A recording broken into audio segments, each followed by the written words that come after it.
Donc nous lisons en Thessaloniciens, en 2 Thessaloniciens, chapitre 1 et verset 11. C'est pourquoi nous prions sans cesse pour vous. Nous demandons à notre Dieu de vous rendre digne de la vie à laquelle il vous a appelé. Nous demandons que par sa puissance, il vous aide à réaliser vos désirs de faire le bien et qu'il rende votre foi parfaitement active. Amen. Nous remercions le Seigneur. Ici, l'apôtre Paul a envoyé cette lettre aux frères de Thessalonique. Et avec joie, il envoie cette lettre et il reconnaît que leur foi évolue, grandit, la foi des Thessaloniciens. Et leur foi grandit. Et plus nous lisons la parole de Dieu, nous sommes à l'éducation, à l'enseignement de l'Évangile, nous évoluons, nous grandissons par la parole de Dieu. Et l'homme avance de foi en foi. Il grandit dans la foi, il évolue, il se multiplie, il devient plus grand dans la foi. Et en même temps, notre vie chrétienne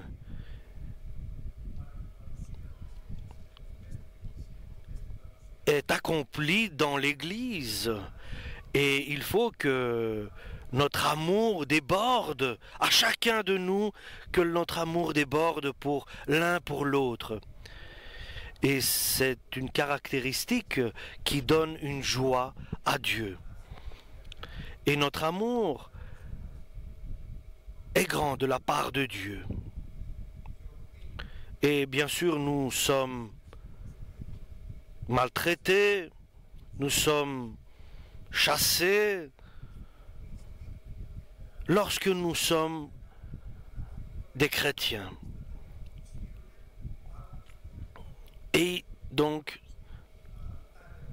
la vie du chrétien est faite de difficultés, de souffrances même, d'épreuves difficiles. Le chrétien doit passer par ces épreuves.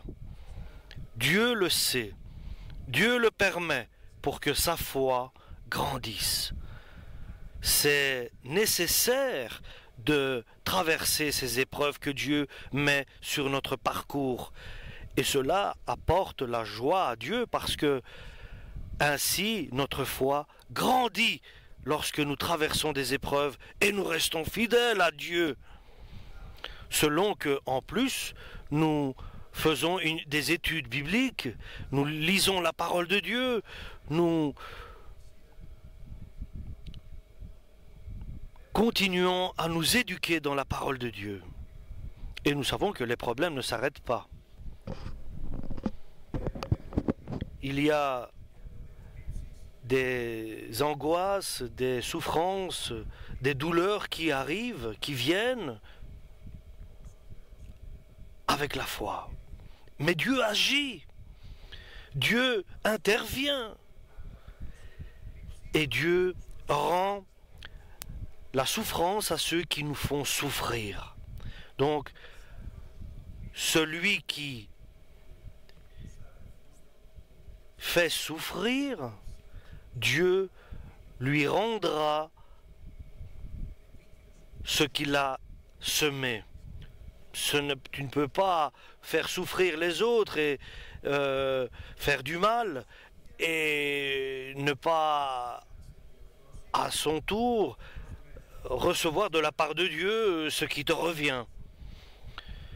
Et Dieu le permet pour montrer que ce n'est pas la bonne solution, ce n'est pas la bonne action, ce n'est pas la bonne méthode et comportement.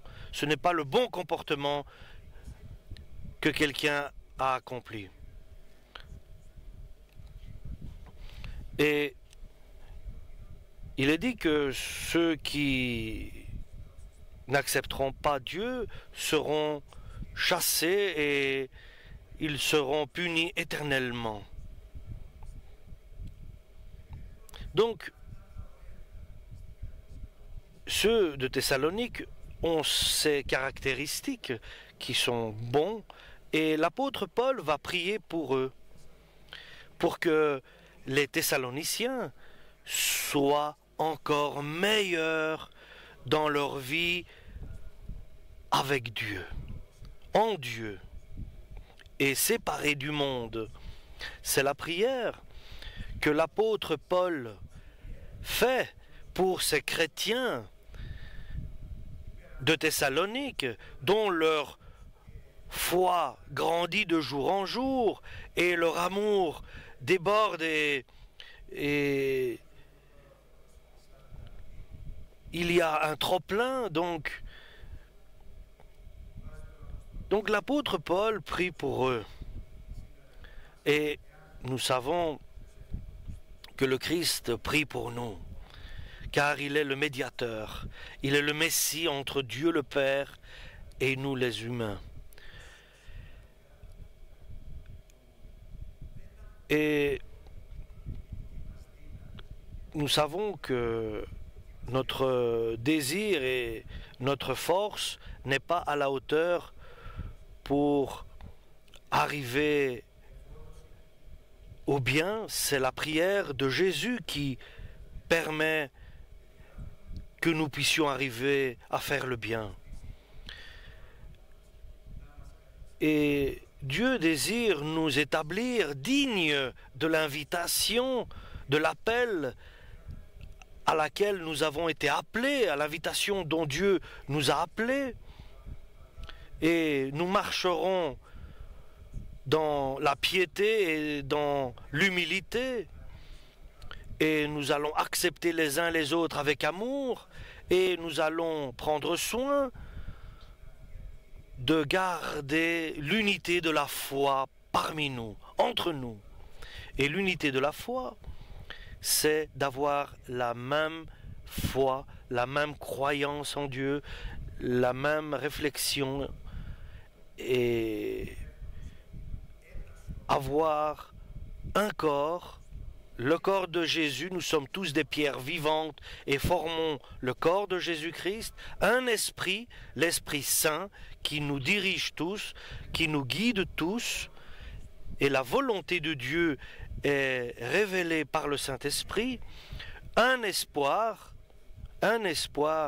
pour la vie éternelle, un Seigneur, Jésus-Christ, un Seigneur, notre Seigneur. Il n'y a pas plusieurs seigneurs, ni dans les cieux, ni sur la terre. Il n'y en a qu'un, c'est notre Seigneur, Jésus-Christ. Et par le Saint-Esprit, nous l'appelons Seigneur.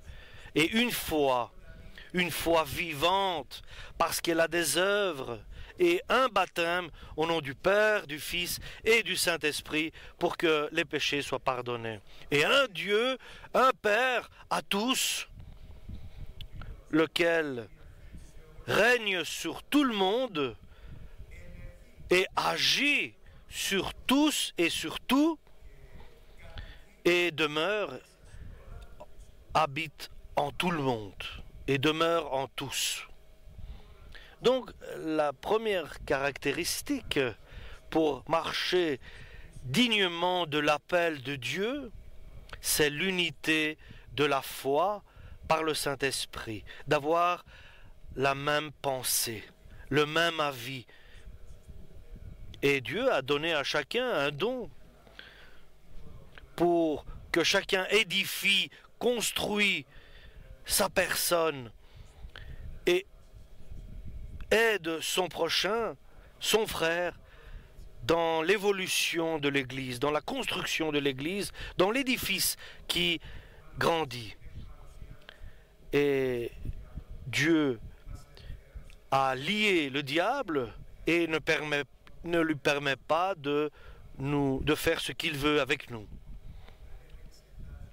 Et Dieu donne aux hommes des dons, et pour cela il regarde que l'homme se soit repenti Et nous savons que la justice de l'homme est comme un vêtement sale, souillé. Et Dieu nous a libérés de ce que nous étions prisonniers du diable. Et maintenant, nous pouvons nous éduquer et évoluer dans l'unité de la foi. Et le plus important, très important pour les chrétiens, pour qu'il y ait une totale unité de la foi et pour que nous puissions marcher ensemble, c'est d'avoir la même pensée, le même enseignement, la même éducation et avoir le même avis, la même réflexion. Et ça, seulement Dieu le permet à ses enfants. Et Jésus prie au Père pour que cela nous arrive. Et la foi vient de Jésus-Christ. Et l'Esprit Saint a donné des dons pour l'unité de la foi. Il a donné des apôtres, des évangélistes, des enseignants,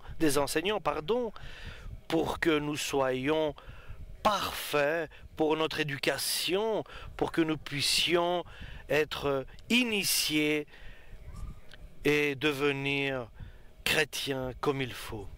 Et Dieu nous a rassemblés dans son Église par Jésus-Christ. Et nous n'avons pas besoin d'université parce que nous sommes enseignés par le Saint-Esprit pour l'unité de la foi et de l'Esprit.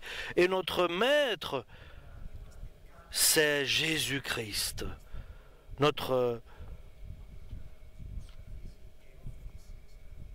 professeur, si je peux me permettre cette expression, c'est Jésus-Christ. Nous apprenons, il nous enseigne, il nous éduque. Alléluia. Et il a donné à chacun un service dans l'Église pour que nous puissions nous être éduqués, être enseignés et être initiés à la parole de Dieu. Et ainsi, nous pouvons devenir des chrétiens comme Dieu le désire. Et ainsi, nous allons construire, édifier. Le corps de Jésus est édifié, grandi, en connaissance, en foi et en don, pour l'édification du corps de Jésus-Christ, pour que les fidèles puissent servir les autres, pour que nous tous, nous puissions arriver à un homme parfait, et ainsi nous allons nous tourner vers la perfection. Il faut arriver à un être parfait et arriver à l'égal de Jésus. Et ainsi, nous n'allons pas errer à gauche ou à droite et par des vents d'enseignement et de discours de gauche à droite, mais nous allons aller là où Jésus nous enseigne. Parce que le diable est celui qui nous trompe, qui veut nous faire partir, nous égarer, nous éloigner de la parole de Dieu. Et ainsi donc, nous vivrons la vérité selon que nous sommes enseignés par la parole de Dieu, ce qui est nécessaire pour nous. Dans notre quotidien, nous avons besoin de la parole de Dieu, de l'enseignement. Et tout commence par la famille. Et si la famille n'a pas la même pensée, le même enseignement, la même foi, cette famille se dissout. Le désordre habite alors dans cette famille. Et comment deux peuvent peuvent-ils s'accorder lorsqu'ils ont la même foi et l'unité de l'esprit?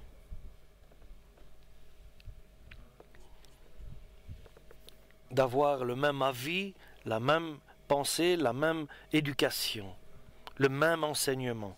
Et tout cela commence d'abord dans la famille. Dans la famille, il est indispensable, il est nécessaire qu'il y ait l'unité de la foi, surtout aux parents, et ils doivent prier et que leurs prières soient entendues.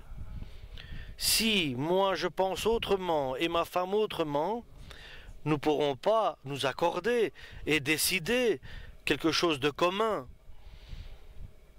Et nous ne pourrons pas alors prier ensemble pour quelque chose de commun. Et si moi j'ai une autre réflexion et ma femme un autre avis, et alors là nous ne pourrons pas prier, nous ne pourrons pas approcher Dieu et demander à Dieu les requêtes. C'est une famille qui ne peut pas avancer. Elle ne peut pas aider sa famille, ses enfants, car ils sont divisés.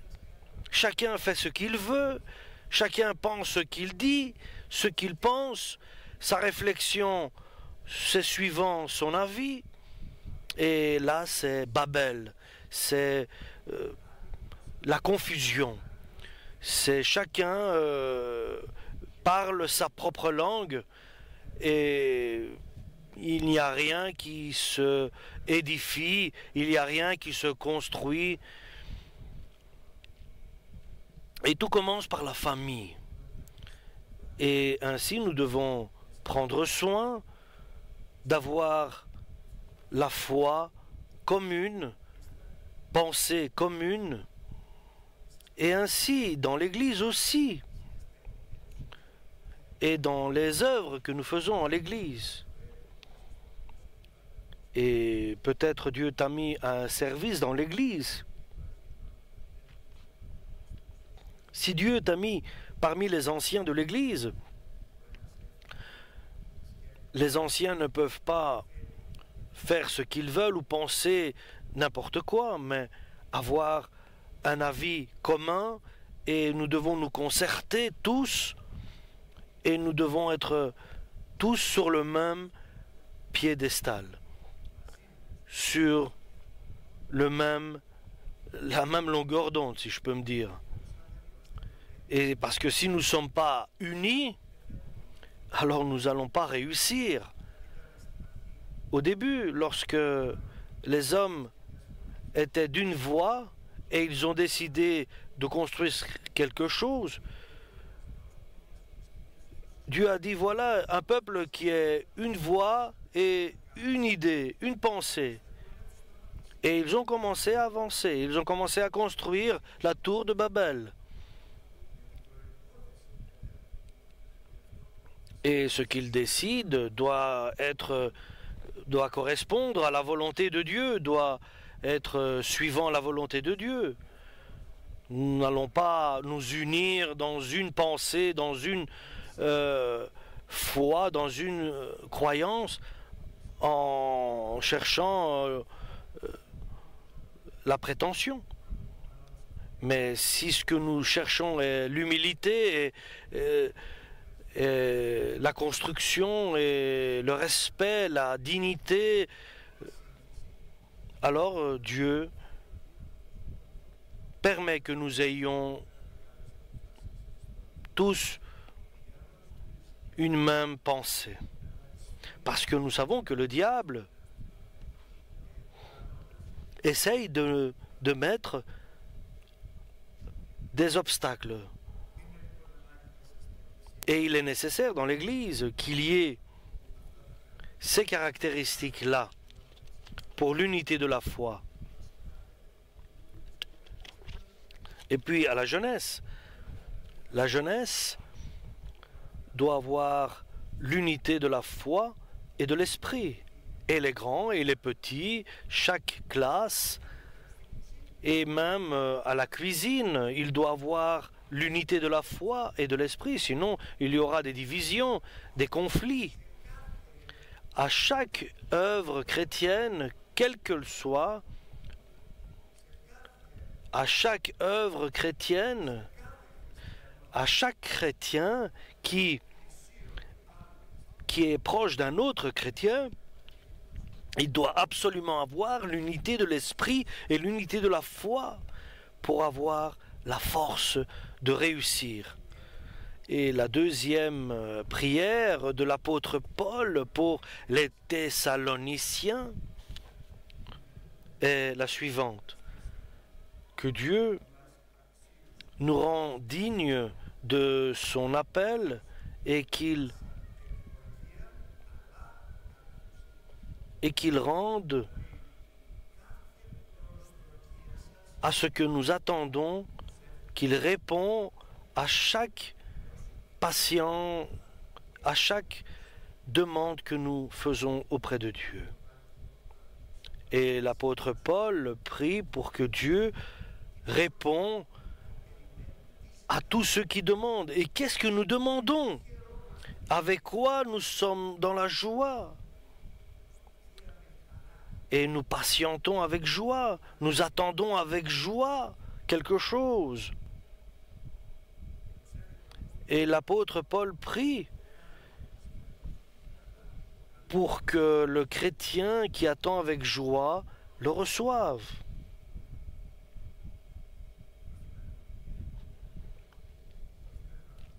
Pas avec ruse ou bien avec intérêt, pas avec une logique de ce monde, mais avec la bonté de Dieu. Et l'homme bon n'a pas de ruse, il ne se met pas en colère, il ne cherche pas à prendre plus, il a l'innocence, je peux dire. Il a la foi, l'unité de la foi, l'unité de l'esprit. Et cela est continuel et permanent chez lui. Et si quelqu'un dans la famille, dans sa famille,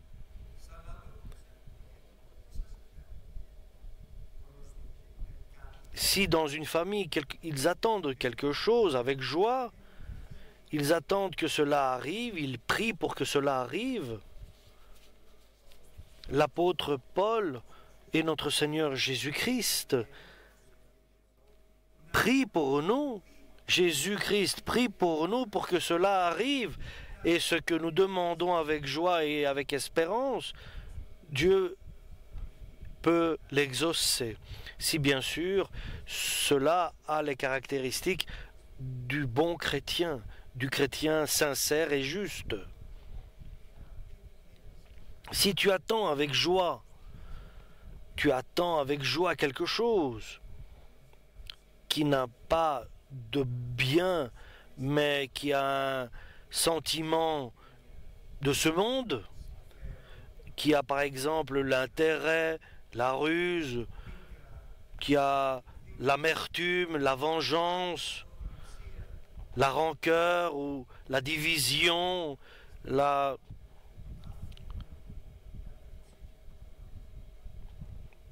Donc tout cela, cela ne viendra pas. Parce que le Seigneur ne priera pas pour notre demande qui n'est pas suivant la volonté de Dieu. Pas de discrimination. Nous avons la possibilité de prier, de voir ce que nous attendons avec joie devant Dieu. Qu'est-ce que chacun prie et demande à Dieu? Et voir si nous allons le recevoir, ce que nous demandons. Et comment nous allons recevoir notre requête, notre demande.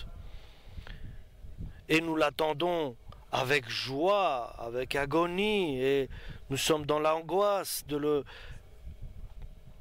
Et attention, ce que tu attends est couvert dans la bonté de Dieu, et ou bien ou bien pas? Est-ce que tu le demandes avec confession, avec bonté, avec sincérité et avec innocence, sans qu'il y ait de l'amertume et de la vengeance, de la colère et de la discrimination, de la colère? Tout cela doit disparaître de nos requêtes, de nos demandes. Parce que quelqu'un, je peux dire, qui prie, et son cœur, et même sa conscience est lourde de ces choses-là, il a des remarques, des remords, il a des rancunes, des vengeances et des rancœurs. Il ne peut pas demander des choses bien à Dieu, car il est soumis, il est influencé par ces sentiments qui le dominent. Et il n'y a pas de bonté en lui alors si il a ces sentiments qui ne sont pas selon la volonté de Dieu. Et cela empêche le Christ de donner tout ce que nous désirons, tout ce que nous voulons et ce que nous attendons avec joie. Ces choses-là, ces sentiments-là empêchent donc la réalisation de nos désirs, de nos volontés. Et nous devons examiner ce qui est bien, ce qui est juste, et chasser ces mauvais sentiments de rancœur et de vengeance et d'amertume et de colère et de discrimination. Et si nous voyons que nous avons cela dans notre être intérieur, alors prions à Dieu pour les chasser, pour que Dieu puisse répondre à nos prières qui sont transmises au Père par Jésus-Christ. Et ainsi, Jésus prie pour nous. Et Jésus prie pour nous. Si Jésus ne prie pas pour nous, nous ne pouvons rien recevoir de la part du Père. Il n'y a aucune requête qui pourra être exaucée si Jésus-Christ ne prie pas à notre Père. Alléluia, car il est celui qui est le Messie. Alléluia. C'est lui qui est notre représentant. Il est le relais entre nous et le Père. Nous remercions Jésus-Christ.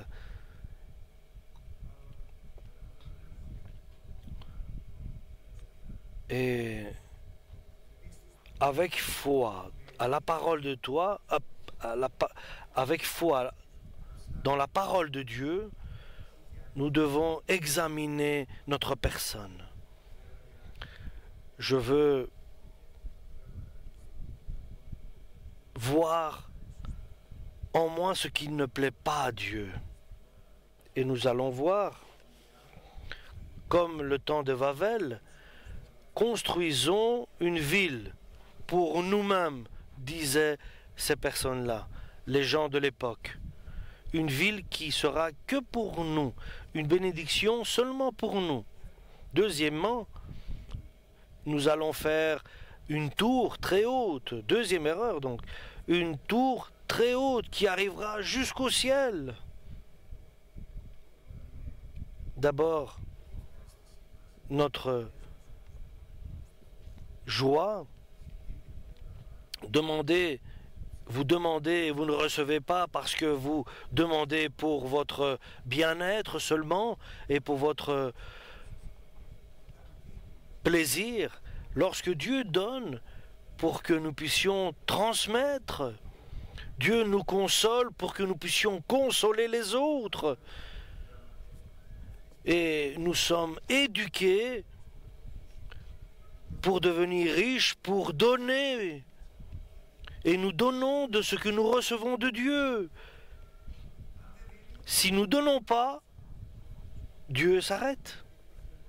Donc, pas simplement pour nous-mêmes, ne soyons pas égoïstes, pas seulement pour nous et pour personne, mais Dieu donne à celui qui donne.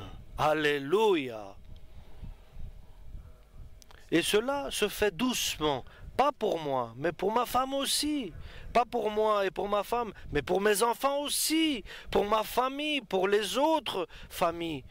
Donc regardons plus loin. Donc deuxièmement, pour voir si je suis bon, s'il y a en moi une tour de Babel, une tour qui me permet d'arriver au ciel que pour moi, pour que je sois vu et je sois vu des autres. Et si haut, être dans la prétention, être hautain, celui qui s'élève sera rabaissé, nous dit la parole. Et ça, et que nous ayons un nom, que nous soyons les meilleurs, que nous soyons importants, que nous soyons les plus importants. Et nous savons que les chrétiens, nous sommes devenus les enfants de Dieu. Et nous sommes les fous de ce monde. Pour le monde, nous sommes fous. Parce qu'ils ne peuvent pas comprendre notre foi en Dieu. Nous sommes les plus simples de ce monde. Les chrétiens sont simples.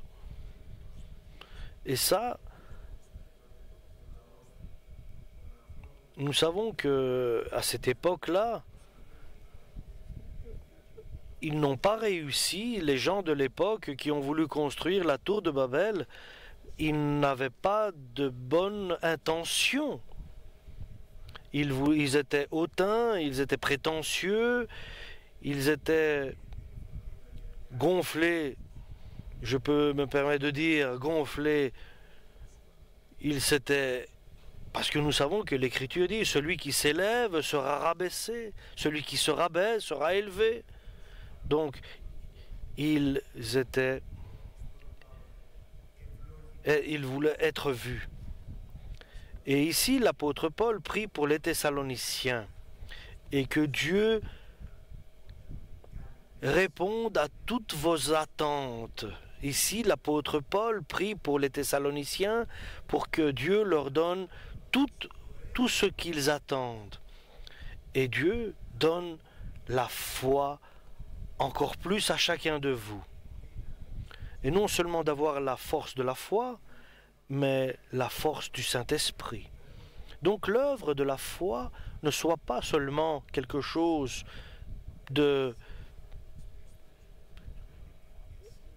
d'infime, de petit,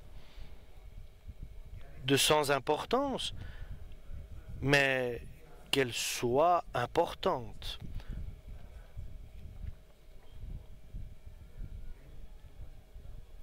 C'est pour cela que la parole de Dieu nous dit que Dieu est fort et puissant de faire beaucoup plus de ce que nous demandons et pensons dans notre vie, selon la force qui agit en vous. Sans cette force du Saint-Esprit, quoique l'œuvre que nous ayons, elle est sans importance. Elle est très infime, très petite. Et la parole de Dieu nous dit au prophète Zacharie, il lui montre l'Église, celle qui est élue. Que vois-tu? Je vois un chandelier qui est tout à fait d'or. Et on lui demande c'est quoi? Il dit je sais pas, c'est toi qui dois savoir.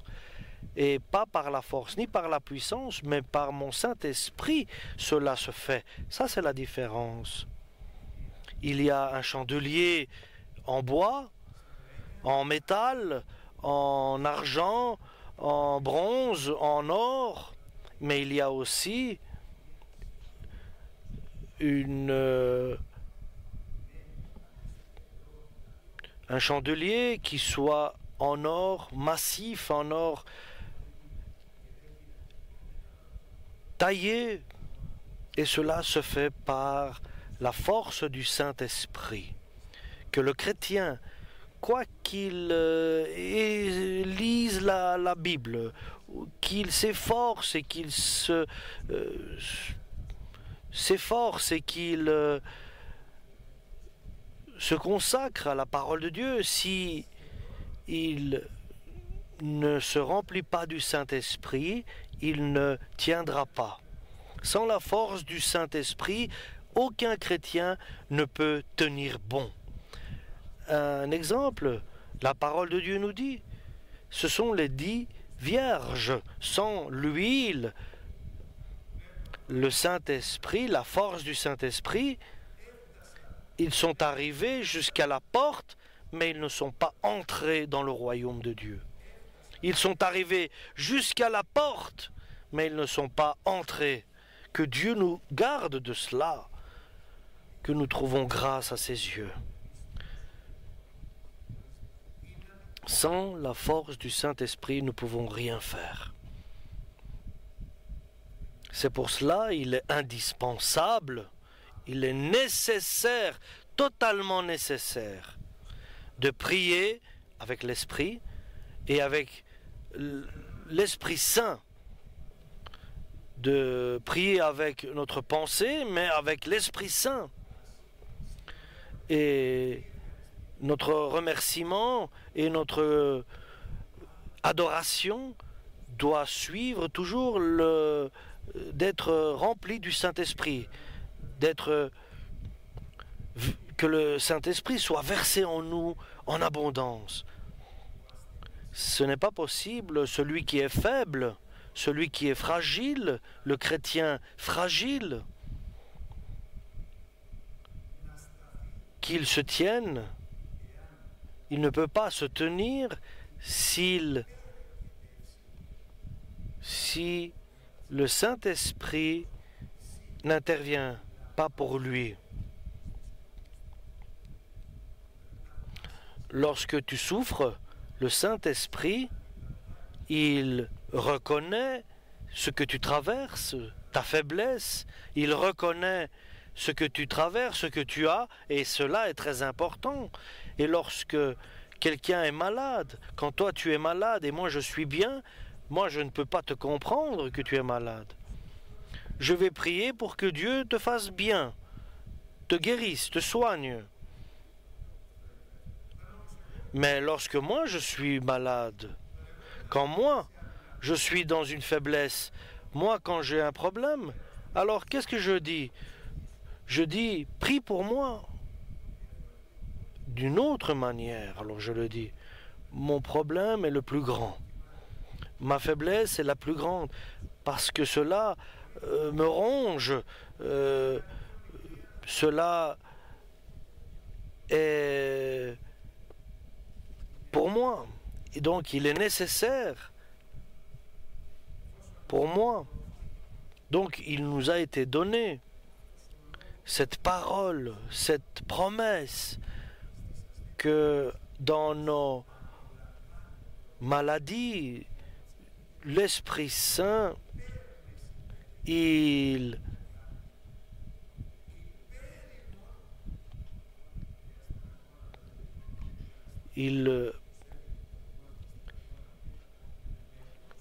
transmet nos prières à Dieu, celui qui est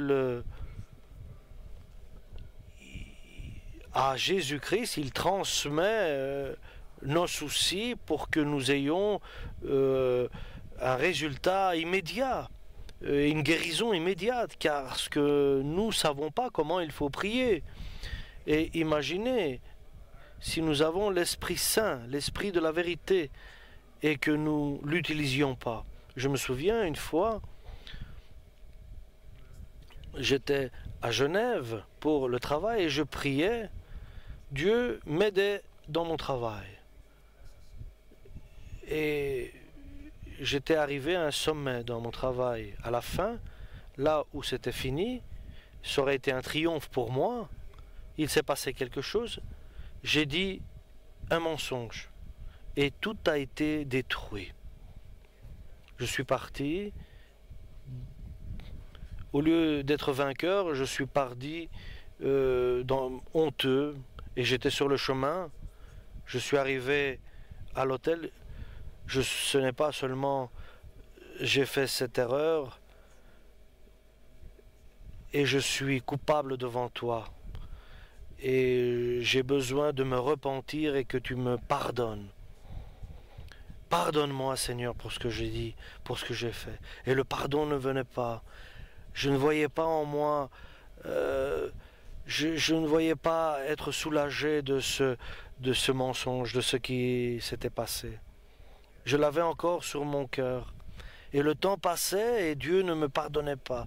Et je disais, pourquoi, Seigneur, tu ne me pardonnes pas? Est-ce que j'ai fait un grand péché? Et je continuais à demander un pardon. Et le Saint-Esprit, quelqu'un d'autre doit aussi prier pour toi.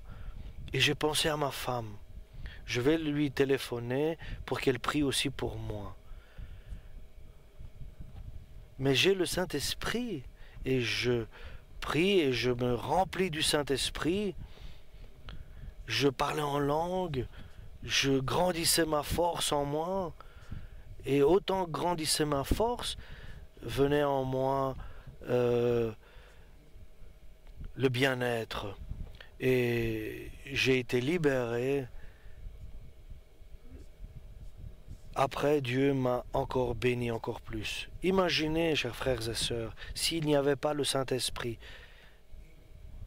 Et pire, d'être baptisé au Saint-Esprit et de ne pas parler en langue et de ne pas prier et laisser le Saint-Esprit qui est le médiateur entre nous et le Père. Alléluia. Dans l'œuvre de la foi, il y a aussi une autre caractéristique.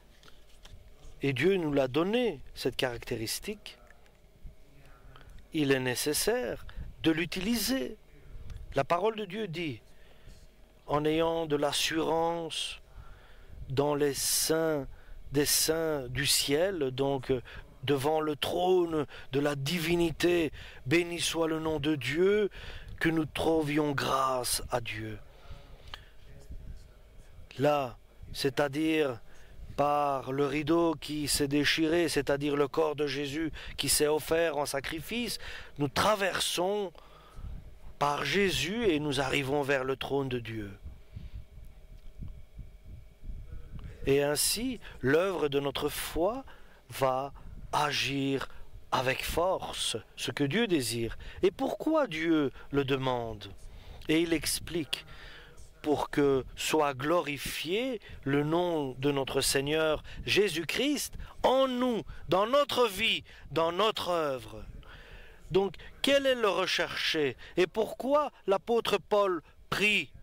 Pour que nous soyons bien agréables à Dieu? Non, pour que soit glorifié Jésus-Christ en nous, dans notre vie, dans notre œuvre, dans notre quotidien. Alléluia, dans notre Église. Pour que Jésus-Christ soit glorifié en nous et que nous soyons glorifiés à notre tour par Jésus-Christ. C'est-à-dire, puisque tu as été considéré précieux à mes yeux, je t'ai glorifié et moi, je t'ai aimé.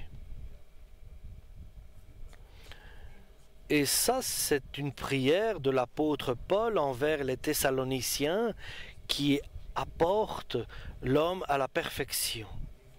Parce que il est près de Dieu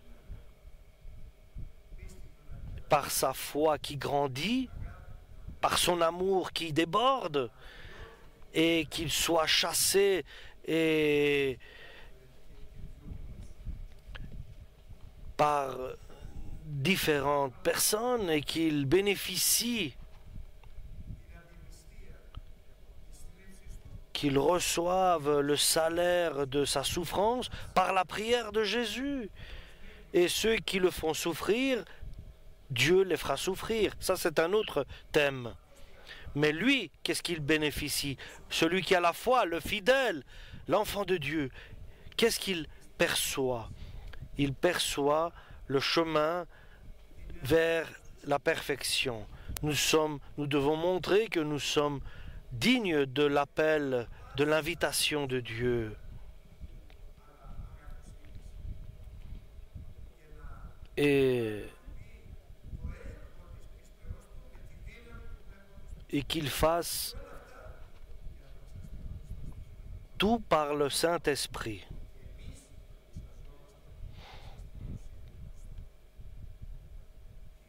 Et nous allons être glorifiés par Dieu selon la grâce de Dieu, de notre Seigneur Jésus-Christ.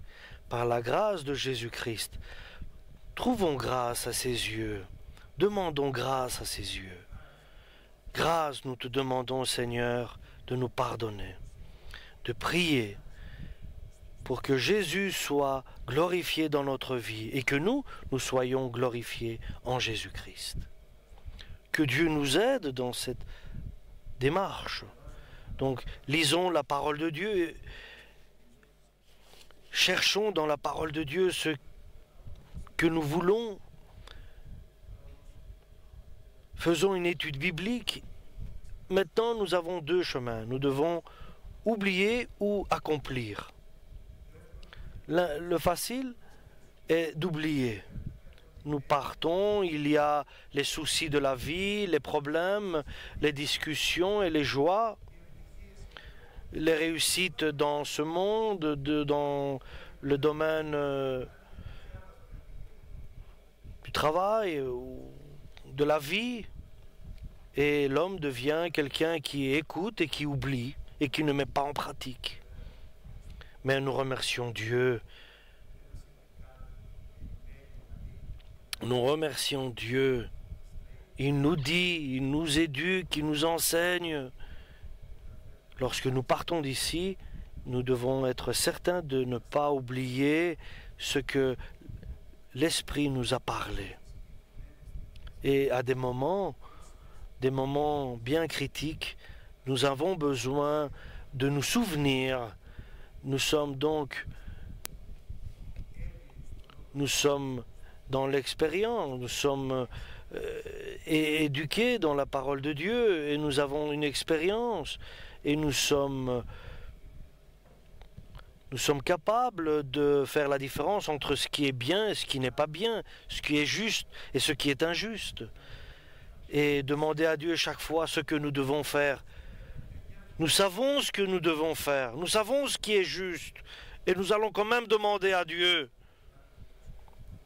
Si en nous demeure en nous Jésus-Christ, et il demeure en nous par le Saint-Esprit, nous nous intéressons à la parole de Dieu pour notre foi, et nous nous intéressons pour que nous puissions servir nos frères aussi, et que Dieu nous établisse, pratiquant de la parole de Dieu, pratiquant de l'œuvre du Seigneur, et ainsi nous allons nous soumettre à la volonté de Dieu, et ainsi nous pouvons accomplir les commandements de Dieu. Chez lui, il doit lire la parole de Dieu, chercher dans la parole de Dieu, se remplir de la parole de Dieu, lire, qu'il ouvre la Bible et qu'il cherche et qu'il regarde la profondeur de Dieu, la parole de Dieu, cette parole vivante, cette parole qui est vivante, alléluia, qui est Jésus-Christ, la parole de Dieu qui a été envoyée sur la terre. Que Dieu nous